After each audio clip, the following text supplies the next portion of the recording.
আজকের রেসিপি ফুলকপি দিয়ে মুগ ডাল। চলুন দেখে নিই। প্রথমে মুগ ডালটা শুকনো খোলায় ভেজে তুলে নেব। ধুয়ে একটু সিদ্ধ করে নেব কুকারের মধ্যে। একটু গরম জল দিলাম, একটু নুন দিলাম, আর দিয়ে দেব এক বাটি মটরশুঁটি। দেখুন ডাল সিদ্ধ হয়ে গেছে। এরপর কড়াইয়ের মধ্যে পরিমাণ মতো তেল দিয়ে তাতে জিরে, শুকনো লঙ্কা, তেজপাতা, এলাচ, দারচিনি ফোড়ন দিয়ে ফুলকপিগুলো দিয়ে দিলাম। ফুলকপিগুলো এবার একটু ভালো করে ভাজা ভাজা করব। একটু বারবার নাড়াচাড়া করে সমস্ত দিকটা ভালো করে ভেজে নেব।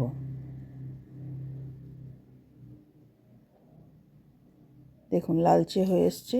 এবার দিয়ে দিলাম একটা ছোটো টমেটো কেটে আর বেশ কয়েকটা কাঁচা লঙ্কা চিড়ে। দিয়ে দিলাম হলুদ, নুন, মিষ্টি, ধনে জিরে গুঁড়ো। ভালো করে এবার একটা নাড়াচাড়া করব।